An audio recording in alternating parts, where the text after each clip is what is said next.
看着镜子里年轻漂亮的脸，巨大的恐惧和欣喜笼罩着我。即便过去了3天，我还是不敢相信，我竟然重生了，重生到了20岁和陆衍订婚那年。前世的一幕幕浮现在脑海中。我叫周清月，是南城周家的千金，众星捧月长大，样貌出众，才华横溢，集所有小说男主白月光特质于一身。当然还有最重要一点，身体不好，所以很小便被送到国外养病，并在国外长大，与陆衍并未见过面。17岁那年，我病情加重，父亲来陪我。此时的陆衍刚刚满21岁，便入职陆氏集团，但因为根基不稳，掌权第一步便是找南城周家谈合作。南城一周一路互不干扰，如果他能拉拢周家合作，势必成为新的总裁。他来国外拜访我的父亲时，我躲在楼上，悄悄看他和父亲交谈。我第一次有了自卑的情绪。他一定见过很多比我漂亮的女孩，可他却对我说，你像向日葵一样灿烂，你会好起来的。少女的心动就是如此。我不可自拔地开始疯狂迷恋他。陆衍十分绅士，也十分有趣，但总是透着冷漠疏离。可对我还是不同的，我自私的想要是他一直陪着我就好了。他在这里住了半个月，我也开心了半个月。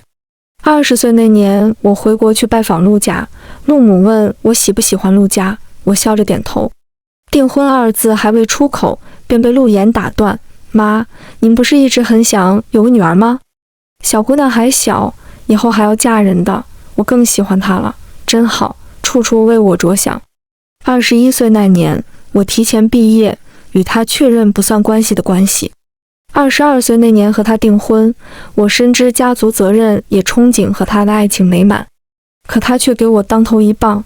月月，我想你应该明白家族联姻是什么样子的，娶你是母亲权衡利弊的想法，我给过你机会的，你还是选择了嫁给我，可我仍然执迷不悟。人年轻时总有一份倔强和自信。24岁那年，我和他结婚了，周陆联姻的消息一出，两家股价大涨。我以为一切都是好的开始，可是谁能想到，这一切只不过是他陆衍往上爬的跳板。最终，我死在30岁那年冬天，父亲的墓前，前世的今天，9月23日，正是我和陆衍正式订婚的日子。前世，我怀着一颗无比期待的心，想要嫁给他。可如今的周清月早就经历人情冷暖，看过了温文尔雅的底下是一张怎样丑陋可怕的面孔。订婚典礼上，父亲牵着我的手交给陆衍，众人看我眼含热泪，无不动容，就连陆衍也悄悄拍我的肩膀安慰我。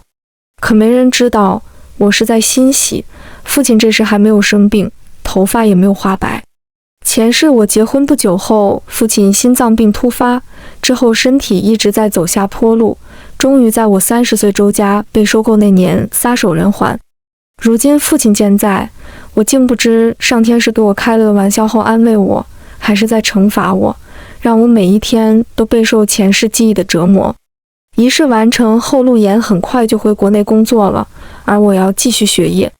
我悄悄辅修金融，前世便是因为不懂这些，被陆衍一步步架空，将周家拱手相让。明面上我学着对家族毫无作用的服装设计，当着赡养大小姐，暗地里我要一步步强大，学金融，学管理，向父亲学习管理经验。可是30岁的我精力早就比不上20岁，学习起来更是难上加难。但是想起前世种种，我不得不把时间掰开来用，我别无选择。我知道，按照前世轨迹，不久后就要传出陆衍包养女明星的事情了，在他们圈子里更是寻常不过。男人无非就是爱权爱色，陆衍都有了，如若只是这样，他过他的，我过我的，可是偏偏他不该惹我，将我对他的爱全部磨灭。我原本只想安稳过一生，安安静静做我的陆太太，于周家于陆家都有益。可陆家是养不熟的白眼狼，陆衍依靠周家起步，却要亲手毁了周家。如此夜以继日的学习，我的身体承受不住，又开始消瘦。陆衍听到消息，连忙来看我。清月，奶奶说你的病情又加重了，不要太过劳累。怎么不听话？我听着他温柔到滴水的声音，一时有些犯恶心。前世他就是在外人面前疏离身世，但对自己的妻子周清月总是温柔如水，羡煞旁人。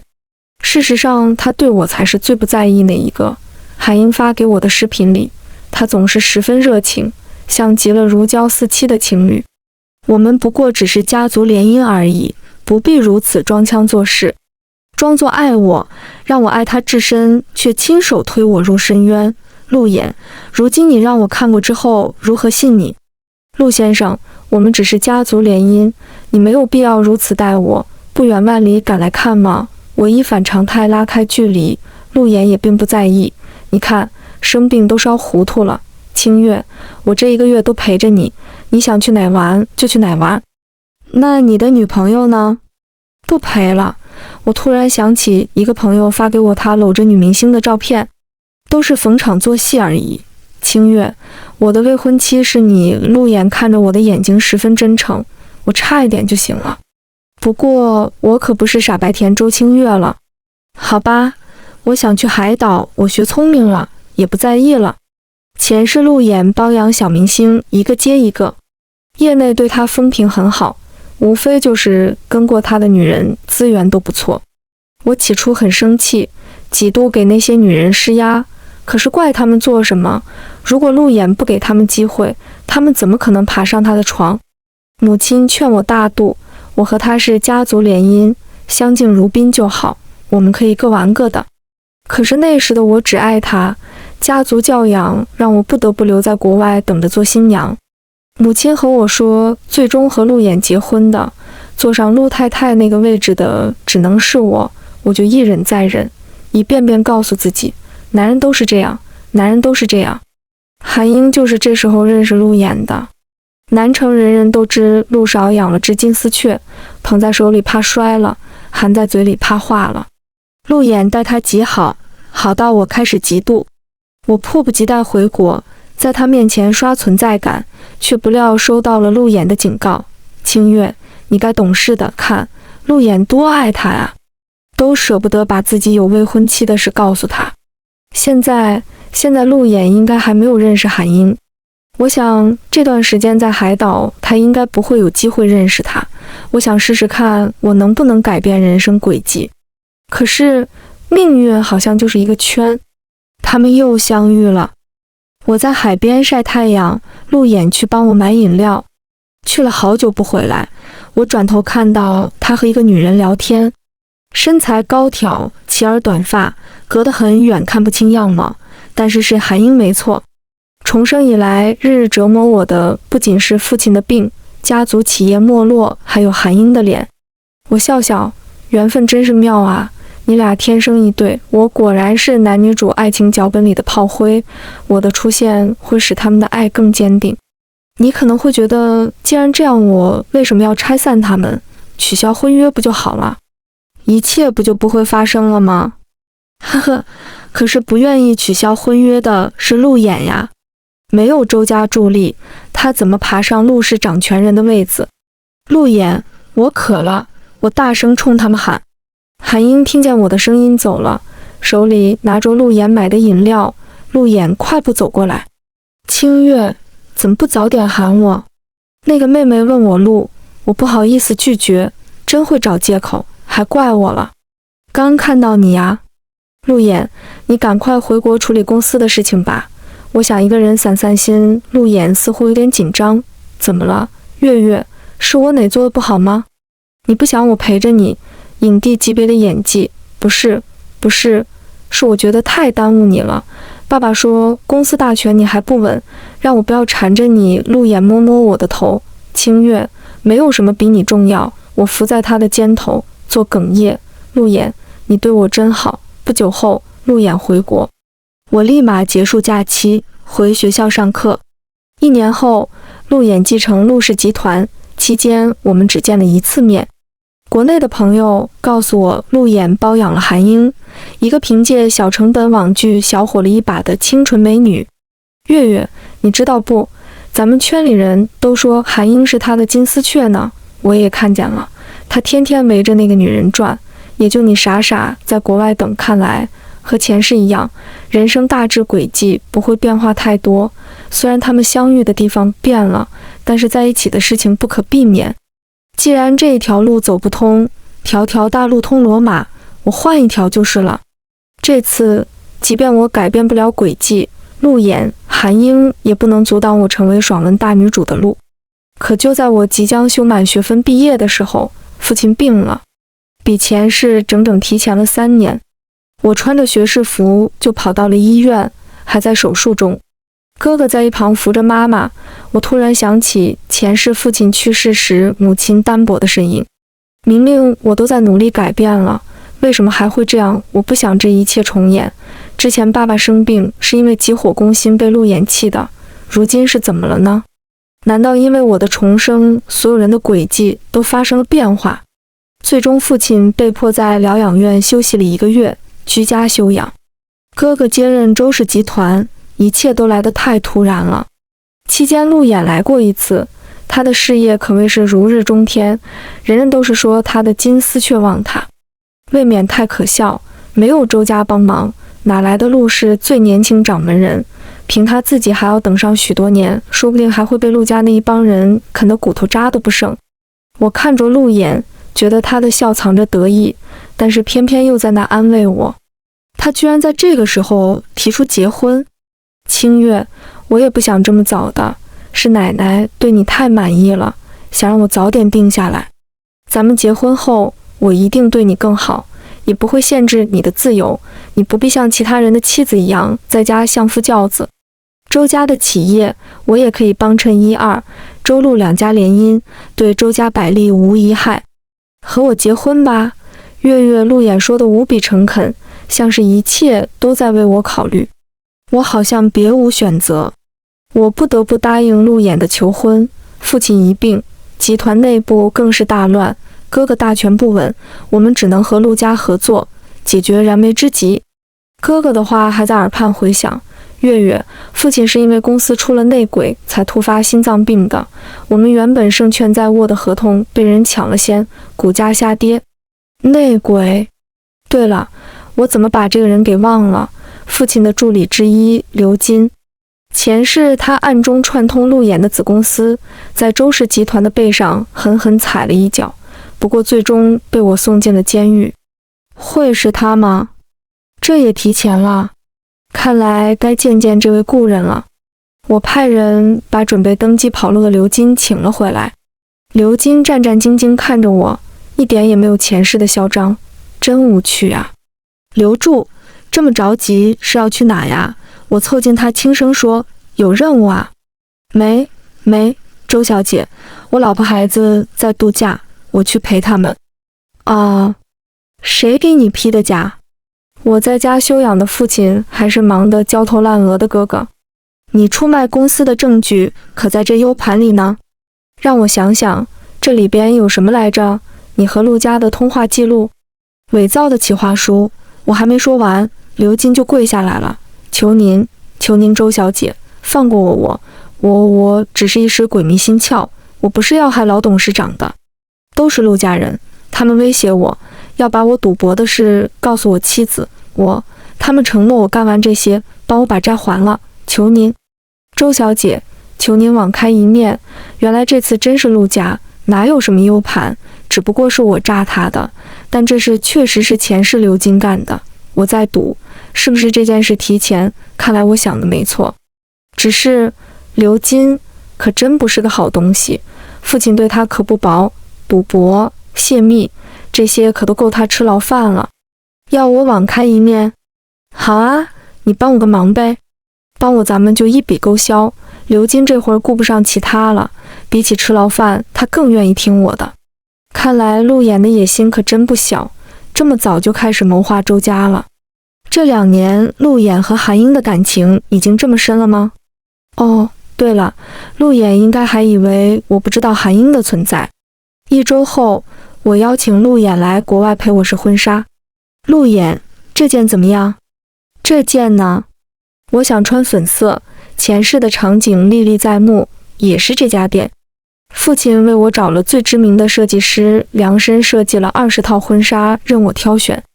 我憧憬着步入婚姻的殿堂，可实际上却迈入了地狱，成为了噩梦的开端。我看着一件件漂亮的婚纱，早已没有了兴趣。路演问我喜欢哪件，我随手指了一件，却没想到就是前世穿的那条。真巧，我要穿着它送你下地狱了，路演。好巧不巧，晚上遇到了韩英。前世路演陪我试婚纱，却告诉韩英来出差，却不料在晚会相遇，二人大吵一架，就此分手。路演和我结婚后，我原以为他想要和我好好过日子，却没想到一切都是一个局。我记得结婚第3年，我们的结婚纪念日，路演很晚都不回来。我打过去的电话一个接一个被掐断，最初接通时是一个娇弱的女生，这声音太熟悉了，是韩英，她回来了，他们和好了。我按她告诉我的地址去接她，她早已喝得大醉，嘴里一直念叨着对不起对不起。哥哥知道这事后狠狠揍了她，可是我还是不忍心，我一次次妥协。算了，哥，我只想要他一个解释，最终解释也在他喝酒喝得胃穿孔住院而一拖再拖，我没了想听的想法。我原本以为日子就这样过下去了，可是韩英又一次打电话叫他出门。他前一刻刚刚答应我陪我去看我的父母，可现在他说他生病了，我心疼，我甚至妥协到给他找个护工，可是他说他心疼。我开始变得暴躁，我想离婚了，可是他不同意。后来我才知道，他将周家收为己用，再把我踢出去，可要比现在和我离婚划算得多，要不然他拿什么让陆家接受他？他暗中筹划，趁父亲生病，哥哥掌权不稳，收买流金，将周家一步步架空，最后以此和我离婚，迎娶韩英。我竟傻傻的以为是公司经营不利，直到韩英忍不住来和我炫耀：周小姐，早早取消婚约不就好啦，非要闹得家破人亡你才满意吗？阿衍这样对我，是你一辈子都得不到的吧？哈哈哈哈！可这时父亲病逝，哥哥蒙冤入狱，母亲承受不住进了医院，我早已心力交瘁，加上之前的病，终于也步入黄泉。可是不知为何，我回到了20岁这年，一切都还没有发生，一切都来得及改变。路演，晚上的晚会你陪我去吧，到时让父亲给你介绍几位企业家，认识一下。路演不可能不答应这个邀请。月月，谢谢你，我定不会忘记周伯父的恩情，我莞尔，但愿如此。不过，你应该感谢的是我哦。夜幕降临，名利场上觥筹交错，我跟着路演和众多前辈打招呼。转眼间，一个亮丽的身影出现在会场。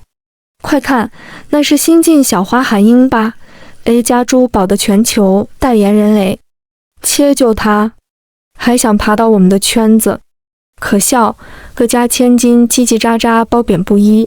即便如此，也没人愿意结交一个小演员。我想起前世韩英一直被看不起的身世，倒有些佩服她，从籍籍无名到名声大噪，杀出一条血路。但是前世一桩桩一幕幕浮现在眼前，她肆无忌惮的嘲笑、炫耀，路演的道貌岸然，都是我恨不得手撕这对狗男女的动力。我没有搭理其他女人的言论，去了洗手间补妆。再出来时，已无路演和韩英的身影。路演的助理给我打电话说，陆总有急事回国了。什么急事啊？跟我打个招呼的时间都没有吗？路演，你不要太爱了，怎么和前世的情节不一样了？我疑惑，但没有人可以倾诉。这一刻，我突然好累，重生的这几年真的耗尽了我的脑细胞。30岁的脑子一边拼命学习，一边计划着复仇，我真的好累。我犹豫了，我要放弃算了，这一世大家都相安无事，为什么我就能肯定前世的事情一定会发生呢？既然路演不愿意解除婚约，那我来结束这一切好不好？即便是哥哥没有陆家支持，我也可以帮助他有一席之地。既然重生一世，我为何还要纠结以前的事情呢？可是一个脑海中声音突然响起：周清月，你还记得刘金干了什么事吗？他是谁派来的？陆衍在这个时候已经在打周家的主意了呀。对，我怎么了？刘金还不能提醒我吗？陆衍接近我一开始就有目的，他在这个时候已经在一步步设局了。我要回国，一刻也不能耽误。事情的发展已经和前世有所不同，不知道接下来还会发生什么，必须要提前回国。刚到机场，陆衍就在出口等我了，很扎眼，一眼心动的那种。陆衍，你怎么来接我啦？公司不忙，我装作很开心的样子。上次宴会提前走，是我不对，亲自给你赔罪，听听，多会说一男的。不一会儿，陆衍亲自接未婚妻回国的消息就在圈子里传了出来，圈内人都嘲笑韩英，麻雀终究是麻雀，即便是飞上枝头，也不过是昙花一现。要是前世的我听了，一定会很开心。韩英什么都不是，陆衍的那些前女友什么都不是，我才是名正言顺的那一个。可是现在我才明白，女人在这个圈子里都是悲哀，不是玩物就是棋子，哪有什么尊严，都是有钱人的饭后谈资，即便是千金小姐也不例外。陆衍接我到陆家老宅住，不料被我哥哥截胡。月月和你只是订婚，住在你家像什么样子？虽然月月从小不在国内，但我周家又不是没她的房子。我哥很不喜欢她，不是因为她是陆衍，只是因为她是妹妹的未婚夫。看着哥哥如此待我，我的眼眶很快湿润了。我的家人都待我极好，原本一生顺遂无忧，可怪我选错了人，家破人亡。想到这前几天对想要放下的自己更是鄙夷。我不能退缩，即便这一世不会和前世一样，我也不要周家毁在陆衍手里。家里的装设和记忆中一样，赵姨拉着我的手寒暄了好长时间。她小时候带过我几年，后来我出国后，她因要照顾自己的小儿子，没有随我出去。清月，回来了，你给你好好补补这小身板，回头我那小子回来了，让他带你锻炼锻炼。好，您做的饭我都爱吃。赵姨在我们家好些年，她儿子赵月然从小和我认识，只不过我8岁那年出国后就断了联系。当时我可是天天追着他跑，他却不爱理我。我一直以为他讨厌我，但是他却和哥哥一样保护我，给我糖吃，我送的礼物他一个都不要。出国后，他更是没有联系我，我骄傲的不肯主动联系，直到结婚才见了一面。听说他入伍参军了，家里人常年见不了面。我一时想不起前世他的处境，毕竟我们交集不多。我结婚时，他似乎送了我一枚印章，但当时礼物太多，我没有多看，满心满眼都是陆衍。对于当时的我，陆衍即便不是好的恋人，也是好的丈夫。我以为自己捡到了宝，怎么都不肯撒手，没想到是引狼入室。但前世我死后，灵魂游荡时，我看到了赵月然，他给我立了碑，碑前放满了我爱的蔷薇花，多可笑！死后无人收尸，唯有一个多年不见的儿时玩伴给我立碑，还送我最爱的鲜花。我注视着这家里好久好久，真好，我回来了。1个月后，韩英爆红，除了他自己的演戏天赋外，离不开陆衍在背后推动的手。听说是陆总惹的金丝却不开心了，到处想法子哄不好，还是陆总的好友景英做了说和人，邀请韩英参加微电影年的女主角，这才作罢。这1个月我在四处奔波，我联系到还在国外的师姐，让她帮我引荐审计局的同学，方便审查陆氏企业的财政账本。我正式入职周氏集团，所有人都以为我是大小姐体验生活，哥哥给了我总裁秘书的职位，美名其曰在我眼皮子底下看你怎么耍出花样。我说哥呀，你难道不谈恋爱的吗？天天盯着我转，除了工作见到的女人，剩下的就是我妈妈还有赵姨。不过这话我可不敢当面说，万一她一气之下把我赶去国外，我可就得不偿失了。韩英的爆红是在我初步站稳脚跟之后，短短1个月时间，我不断刷新集团以及我哥的认知。月月，你背着哥学了这么多东西，你说你家里有哥哥操心就够了，你一个女孩子吃喝玩乐过得开心就好了，哥哥又不是养不起你。哥，我不想这样，家族重任不能只放在你一个人的肩上，我长大了，当然要和你一起扛。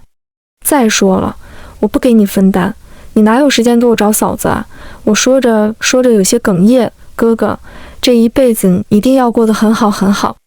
周清月，你算了，学都学了，还是为了我有什么理由责怪你？哥哥真的担心你的身体。哥哥看着我满是欣慰，我就知道我哥了解我。这一刻，我突然有些庆幸我回到了20岁这年，庆幸自己的努力改变，庆幸自己现在有能力帮助哥哥。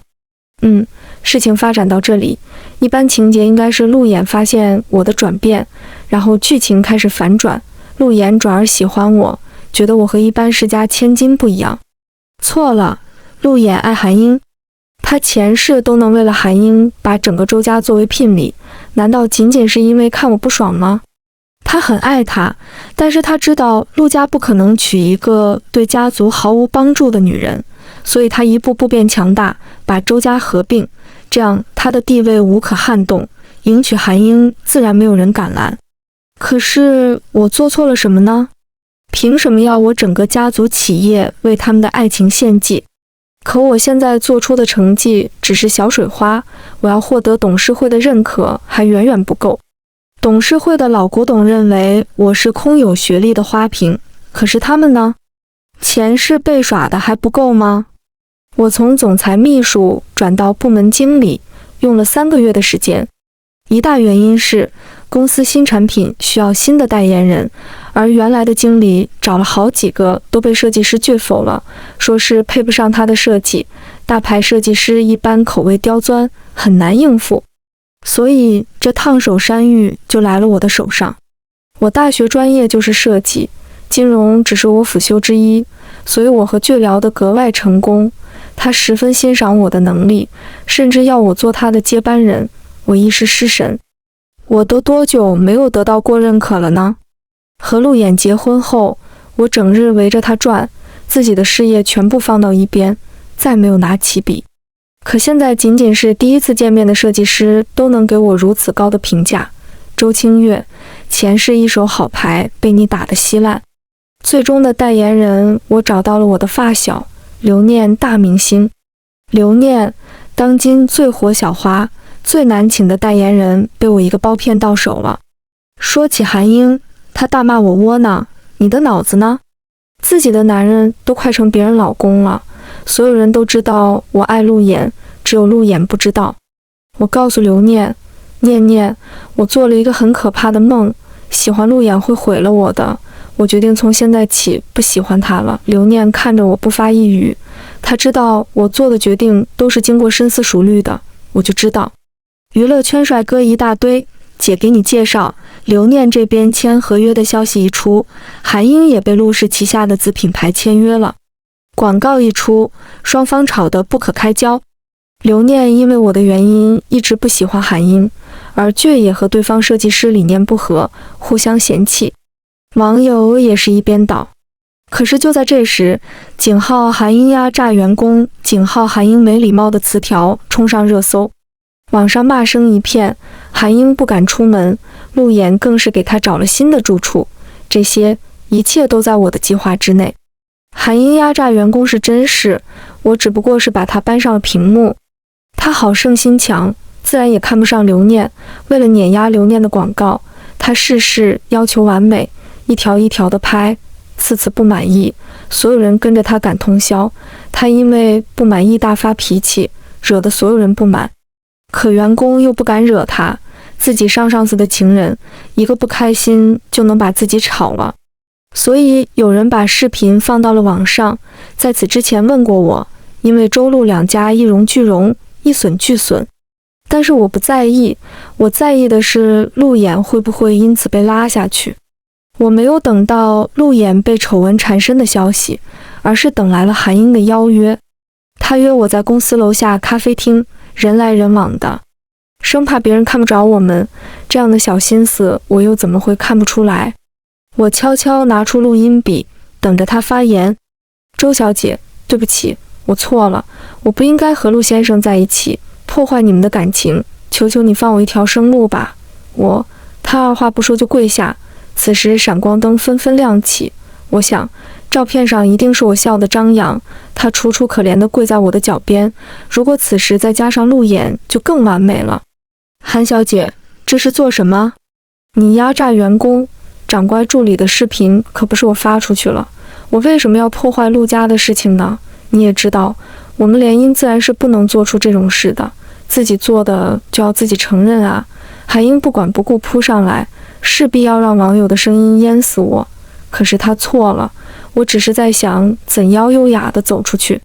这时，一个高大的男人戴着墨镜出现了，他把拉着我不让走的韩英扯开，护送我走了出去，颇有冷酷保镖的气势。男人走得极快，但是总能让我跟上，我对他极大的信任感让我慌了神。这人是谁？走到车旁，我上车前犹豫了，我为什么要上你的车？你是？他缓缓摘下墨镜，很冷峻的脸，很熟悉，赵月然。你不是在部队？我忍不住想要摸摸他的短发，但忍住了。重逢的喜悦和扳倒韩英的证据让我一时上了头，我和他讲了好多事情。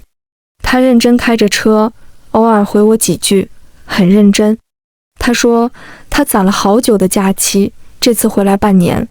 清月，你瘦了好多，我会保护好你的，你想做的事情我都支持你。我看着他的眼睛，一时分不清是22岁的他还是32的他。韩英的消息够快，我原本想要劝劝他，给他留了一条路，可是他竟然如此迫不及待。他发的通稿全篇指责我仗势欺人，将他打骂员工的事情热度转移到我逼他下跪，真是完美的公关。无论真假，他下跪都是真的，可怜的一方成了他。由于我的身份不便暴露，但周氏集团4个大字十分显眼。哥哥知道此事后火速联系我，想替我解决，我一口回绝，我可以搞定。我将录音完整的放上去，韩英不堪入耳的声音也传到了大众的耳朵里。我不该在陆先生有未婚妻的情况下和他在一起，我们是真爱，你等着吧。所有人都知道你逼我下跪早点退婚，否则这视频我一定会放到网上。出轨、小三、自导自演，这位周小姐好可怜哦，被未婚夫和小三联手算计 walk。 戴墨镜这男的好帅啊，男帅女美，我看和那位才配。天哪，我一直以为韩英才是被欺负的那个，道德败坏，滚出娱乐圈怎么什么人都能演戏啊，不愧是演员，演的一手好戏。韩英的明星之路被自己毁了。可我觉得不畅快，陆演呢？陆演只是被降职了，这件事闹得人尽皆知，他再如何包庇也不能堵住悠悠之口。韩英被解约，此时我真该赞美一句，爱情真伟大。陆演和我之间的面具也被我亲手撕破。